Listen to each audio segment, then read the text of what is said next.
print, email, Facebook, Twitter. More analysis. Royal Commission to focus on small business lending as banks troop back to the witness box. The Banking Royal Commission has been big. It's about to get small and medium enterprises are the focus of the next fortnight of hearings, beginning on Monday. Karen Fairweather of Hood Cards and Gifts in Melbourne's Central Business District is looking forward to an examination of merchant fees, the cost of transactions. The biggest issue for us is EFTO's fees. You get charged so much for each transaction, every single time, she said. Electronic funds transfer at point of sale, EFTPOS, and new tap and go technology can be great for consumers, but tough for retailers who must absorb the cost. A report written for the Royal Commission noted EFTPOS as an issue. Some businesses and representative bodies have noted the cost pressures imposed by payment systems, which may disproportionately impact SMEs that lack economies of scale. The report said, shopping around for a better deal doesn't work, Ms. Fairweather added. We've tried and tried. They're obviously all talking to each other. They've made it hard to get a look in, she said. Bank forced fire sales. National Senator John Williams strongly advocated for a Banking Royal Commission, to the irritation of some of his colleagues. He expects the behaviour of Commonwealth Bank subsidiary Bankwest, and the selling of seized assets at fire sale prices, to be a key focus of the hearings. One thing that's become very clear to us over the years, is that when small businesses are sold up, sometimes their assets are sold out very cheap, way below their value, he said, rattling off examples of $3.8 million farms sold for $800,000, and asset values halved, then sold low before being revalued at the original valuation. I think the biggest shock will be the price assets are sold for. There will be ridiculous prices paid for assets, far below their proper value.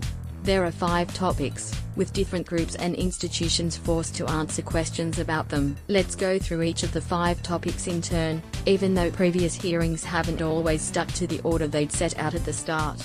First up is responsible lending to small businesses. We'll hear from ANZ, frequent flyers Commonwealth Bank, Westpac and for the first time, Suncorp and Bank of Queensland. Next is the approach of banks to enforcement, management and monitoring of loans to businesses. That sounds to me like the calling in of mortgages and overdrafts, which has been a controversial practice that has created a lot of aggrieved small businesses, who must answer for that. The Commonwealth Bank, Bankwest and NAB and its Product and Account Administration, could be anything. Your guess is better than mine. CBA, 3 from 3, and Westpac will field a witness on this topic. And ultimately, the extension of unfair contract terms legislation to small business contracts will be scoped out by the Australian Securities and Investment Commission, ASIC. After some searing exchanges during their appearances in the last hearing, this will be insightful.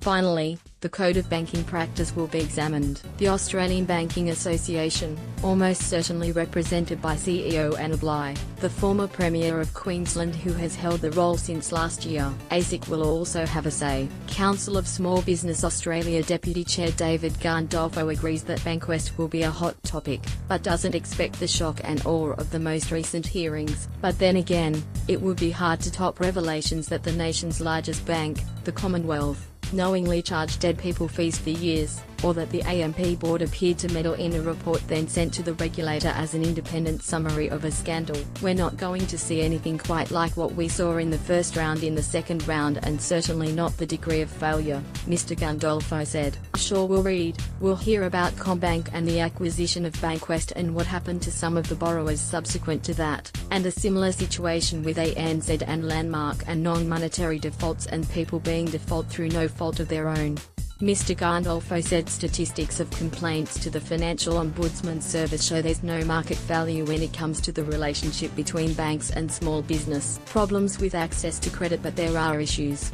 There is a problem with access to credit, Mr. Gandolfo said. A lot of business owners are frustrated. They go their bank can't help them all, just extends their overdraft or extends their home loan, which is not the appropriate solution. A lot of the time, or if they can't get what they want from their bank, so they're going to fund their business on a credit card. For Senator Williams, the revelations of the first hearings have opened people's eyes to some of the systemic and cultural problems in large financial institutions. I always say, life is about fairness, you must treat people fairly, so lying to ASIC, that is unbelievable, he said, ripping people off. What came out of the last hearings trashed AMP. Who knows what'll come out of the next one? You can follow Dan Ziffer's Royal Commission tweets at Dan